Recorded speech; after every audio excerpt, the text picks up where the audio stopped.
Hi everybody, my name is Amanda and I have watched a ton of YouTube videos on budgeting and trying to get out of debt and all those things, and it is wonderful. There's a lot of information out there, but I have a hard time because I am on a fixed income.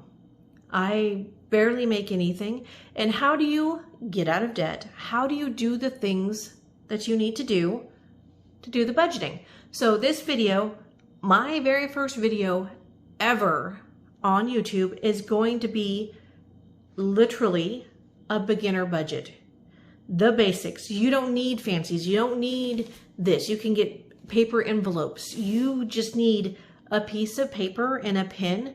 I like highlighters to make it pretty, but other than that, pen and paper or a computer or even your phone, a to-do list, however you would like to do it.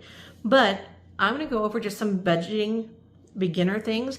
I did this as a bright big sheet so that way, if you want to take a screenshot, you're more than welcome to. But here we go. Step number 1. So fancy. You need to know your income, what's coming in, your bills, what's going out, and your spending. Because some of the biggest issues we have is with our spending. That $2 here, the $5 there. Oh, that's a pretty sweater. I need to have it.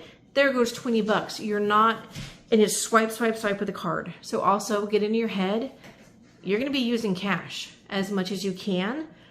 And I know not everything is cash, but as much as you can to help with these things. So write down your income, write down your bills, and write down your spending. Quick little notes. Okay. Look at your bank statement and see where all that money goes. Okay. Keep your receipts. Okay. So on paper or on your computer or your phone, write it all out. Put it in front of you. A lot of people call it debt confessions.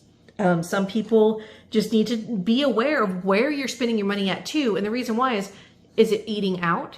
So we need to make a budget for that. Is it groceries? We need to make a budget for that. Is it gas in the car? Is it buying clothes? Where you're putting your money will allow you to know exactly what type of envelope system you need to have to make sure that you budget for the things that you need to budget for. Okay?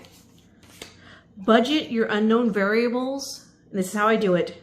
Over to have a buffer. So I know my highest electric bill was $125. Okay, I don't leave a lot of lights on. This is like the most lights I've had on a long time because I have a lot of natural light. I budget for $125, so when it's less, I can use that money. And if you have a buffer on other bills, if say this one comes, the electric comes out to more, you have that buffer. Okay, same thing with your cell phone. If you know it runs around $150, okay, but it could be $140 because you know a phone dropped off for the monthly payments. But you budget $150. You at least have the money, and then you can take the extra stuff and put it to somewhere else. Okay, let's see. Number 4, be honest with yourself. If you know you are a splurge spender, be honest with yourself.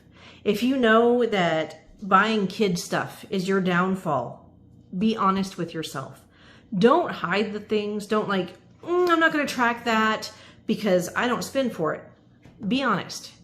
This is the hardest step, I think, for majority of people. Okay? Know some spending habits need to change. If you're trying to pay off debt and you're trying to live in a budget, there's going to be spending habits. Maybe you need to clip coupons. Maybe you don't need to spend $50 on that shampoo and you can buy something for $30. Maybe you don't need to buy the fancy makeup and you need to buy something a little bit less expensive, but still good quality, because I understand quality makeup is important. Maybe you don't need to eat out as often. You need to find those tricks on how to make it at home. Maybe you need to also meal plan so your grocery shopping looks different as well. All that is spending habits that need to change, and you'll just need to work on it. And I try to do one at a time. One. Because if you're trying to change too many and do it like cold turkey, sometimes it just builds up and then like you have a little extra money and there it all goes away.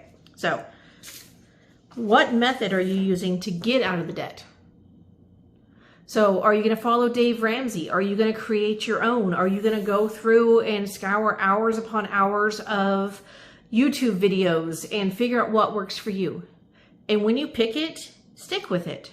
If in 90 days it's not working, then you need to look at it, but give it some time. I took Financial Peace University with Dave Ramsay, so I really do follow that kind of, okay? Like 80%, okay? 90%. But I do with what works for my type of thing. And yeah, I'm just in credit cards alone, I have over $6,000 and I'm on disability. That hurts. That's 6 months of my stuff that I had to pay off. Anyways, but know what method you're going to be using and to get out of debt. So here, I'm going to put this here. That way you guys can see it. If you want to take a screenshot, now would be the time. Okay. We need a piece of paper. I have mine covered just so I can go over it section by section, but a piece of paper. This is my pretty October budget. I make some highlighting. Income, outgoing, just so I have notes. Okay. So my income is $16.52 with SSDI, and my extra is anything that's carried over in my bank account or any unexpected money that maybe somebody has given me, I've earned doing something small, whatever. So right now it's, let me zoom in a little bit on this one. Nope, that's the wrong way. Okay. So that way you can see a little bit better. So I total it up and it comes right now this month. Now this part will change. The SSDI will stay the same. The extra will always vary. So I base my budget as much as I can on my SSDI. I don't base it on anything else. This extra is literally extra. But now my total is at $1771.40. Okay. So this is where I vary slightly from Dave Ramsay's system. Is I still have a lot of things online. He doesn't say you can't use debit cards. Have a debit card. But I break down my bills a little bit differently. I do online and then envelopes. He does everything in an envelope. For me, having a blank empty envelope doesn't work. So on my online, I have to pay my electric, car insurance, phones, internet, and then these are my credit cards and my subscriptions. What I do is I do my budgeted amount because I like to see what I have, and I'm $836 worth of online payments by himself. And then here's my actual. So like, look, I saved $96.46 out of $125 for Duke Energy. Car insurance is just pennies less. That's always different. This one's, $4 for the phone. Spectrum, I got a $24.99 discount because they messed up my bill. So it's $43.35. And then these all stay the same because even though USAA is actually $16, I always pay $20 on it. So it comes down to, I have a $60.31 difference. That makes up for it. So if you can get your phones paid off to where you don't have to, I have a Samsung phone that I need to probably upgrade. It still works. I'm keeping it until I get other things paid off. And then I'll probably upgrade when I have the money. I will save up for it. So that brings now my remaining balance to $995.71. And then I do my envelopes. I am lucky. I'm going to put this out here. My parents purchased a house for me to rent because I cannot afford rent other places. There's no way for me and my 2 kids in a 3-bedroom house I'm going to have this rent ever. This is starting rent. As I get things paid off, my debt gets better, income changes, things like that, this will change. But right now, this is my starting. And then water and trash is $70. I have $70 in my binder from last month because they didn't charge me last month because I was brand new. So this month, 70 and 70. And it could end up being less because I only have half a month. And again, that extra money will go towards something else. Dog food, it lasts me about 2 months. I may have to raise this. I had to take in a 3rd dog temporarily, possibly. So I may do raise this to $60. The dog food is $90 on the high side, again. But these are my envelopes in cash, so these are more easily to distribute. Car registration, I do a monthly towards it, so that way when it comes due, I don't have to worry about it.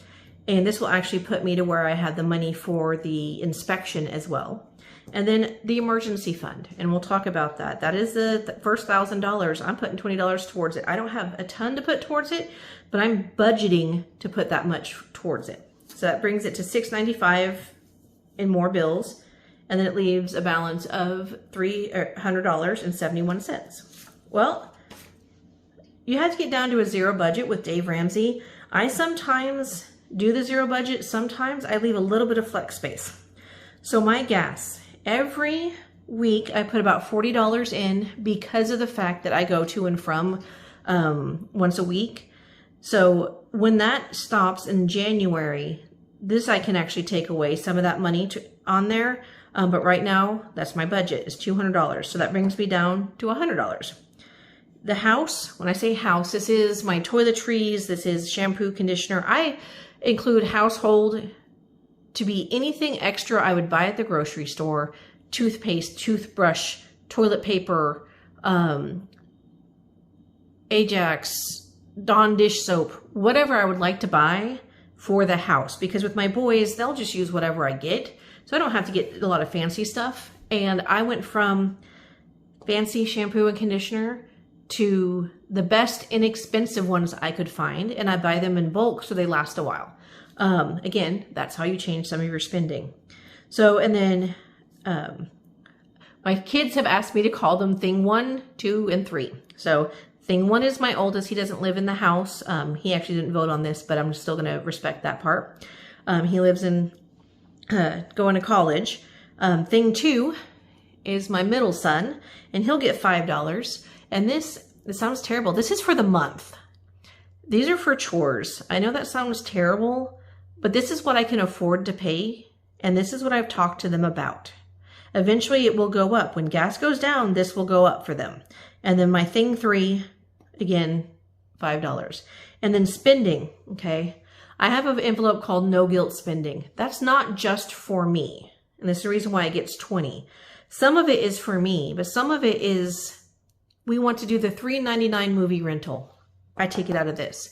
We want to go get something special for this side or the next thing. They're wanting to learn how to make homemade bread, things like that. We need to buy a bread pan. It will come out of this. So my spending is not just for me. I may eventually make my own envelope, but right now I'm happy with the things that I have. So I'm just leaving it at that part. Okay. And that leaves me $50 left over. This will go into here at the end of the month. I leave it at the end of the month. I will probably put it in the savings, but I will leave it separate. So if I do need to grab $5, then I need to figure out where I need to put that budget. So this stays in no guilt spending until the end of the month, and then whatever's left over will come over here to emergency. So that's kind of how I lay out my budget. Again, I'm pen and paper. You don't have to get fancy. You don't have to do any of that type of stuff. You just have to have pen and paper. It's simple. I'm going to be working on, I want to get a book to put it all together to see my yearly spending. But for now, I can go to the dollar store, spend $1.25 of my spending money and buy a little binder and just pop these pages in. And I'm fine with that. I will, once I get a free one printed out for a quick little fill-in for those that like to have it printed out for them, I will 100% be making one of those, but that's probably coming up later on. I have to get my house set up first. So this is kind of like the generalized budget. And just like a checkbook, you can keep all your totals tracked along this side. And you want it to be at zero. So like I said, this will go into spending. And then afterwards, it'll go into the emergency fund. And yes, you're supposed to throw all your money at the emergency fund. But we just moved into this house. So sometimes with the cleaning and things like that, I'm not used to my monthly spending in this location. And I'm going to say that for those that live in apartments, each apartment requires different types of things. Sometimes you don't have to pay water. Sometimes, you know, different bills go different places. But when you first move in, especially like this one, I didn't have pots and pans. I didn't have bakery sets. I didn't have certain things. So as we're unpacking, I will go through again, and that's why it's going to spending first of what I need in the household that I'm not aware that I don't even have yet, because I'm not even unpacked because we're doing all sorts of other stuff. But here's the basic overview. Now, when I'm talking about emergency funds, when I'm talking about Dave Ramsay, I'm going to show you his first 2 baby steps because this is as far as I've planned. I've not planned on the 3rd, 4th, anything like that. But I want to kind of show you some of what he does, and you can most definitely look him up. He's everywhere.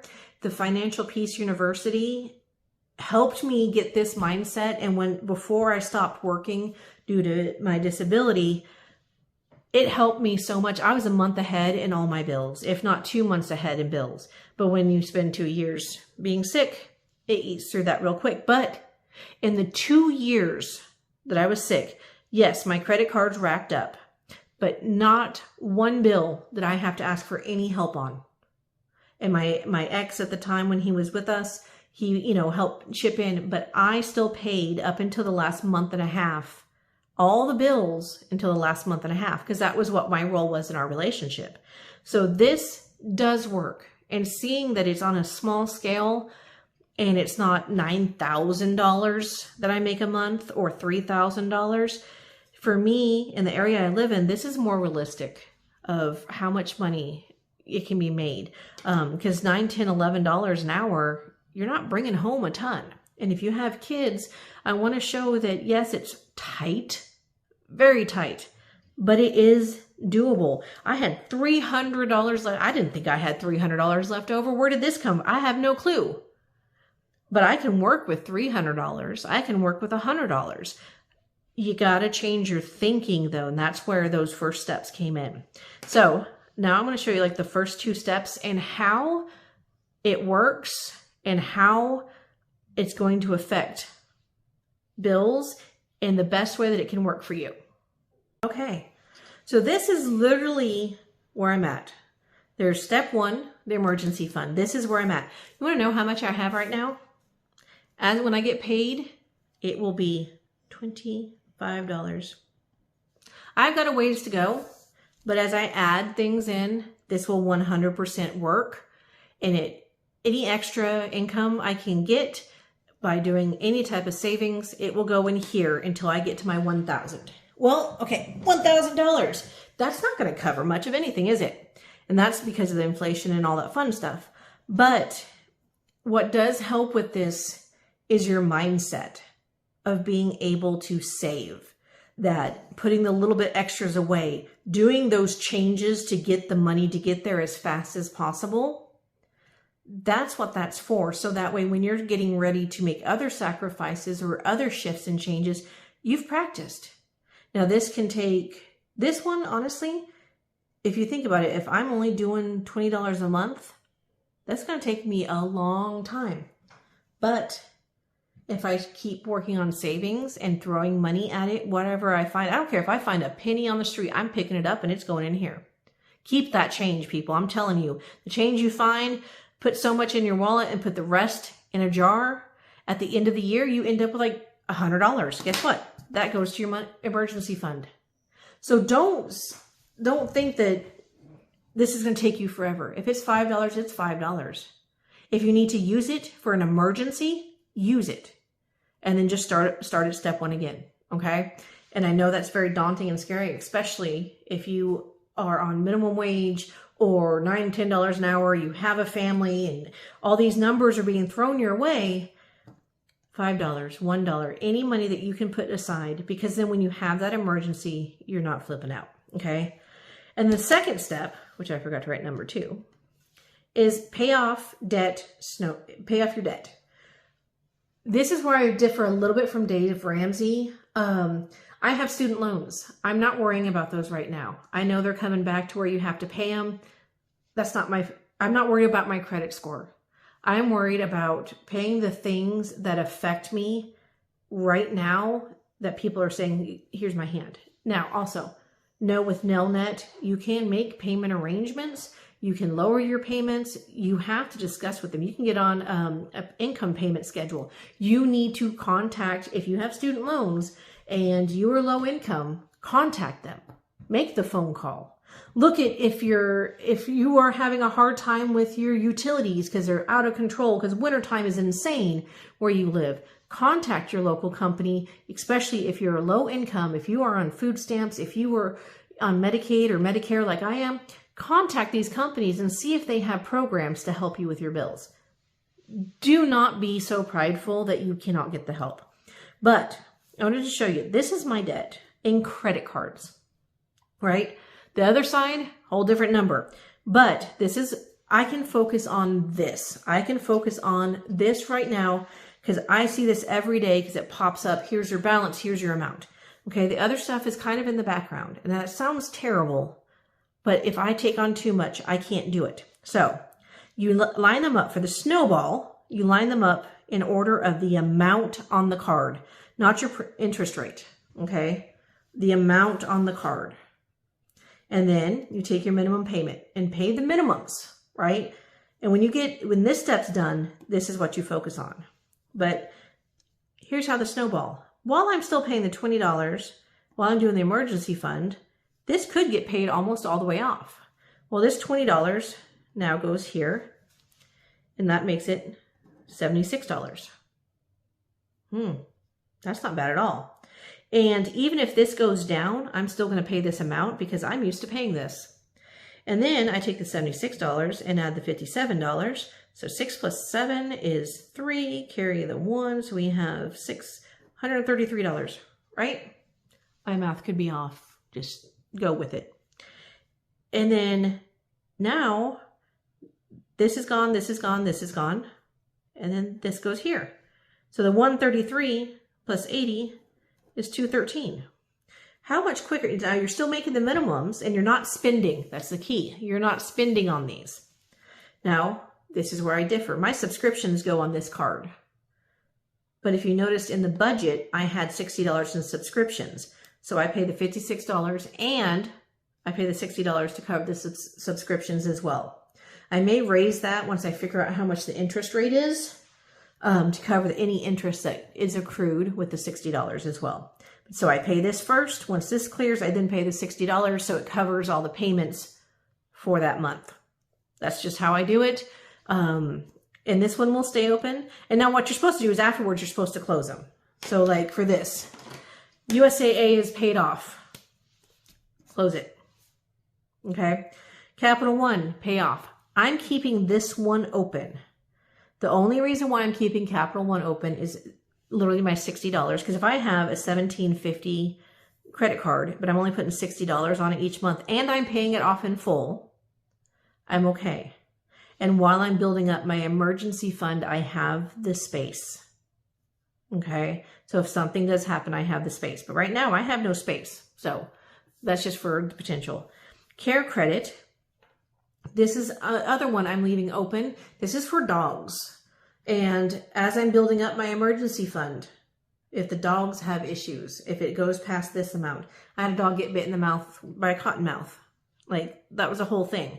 But again, also until I have more space, I can afford a $57 payment, but I may not be able to afford until I can start saving towards it, their rabies shots. I have 3 years to save up for all my dog's rabies shots, but $200 a visit, that's $600.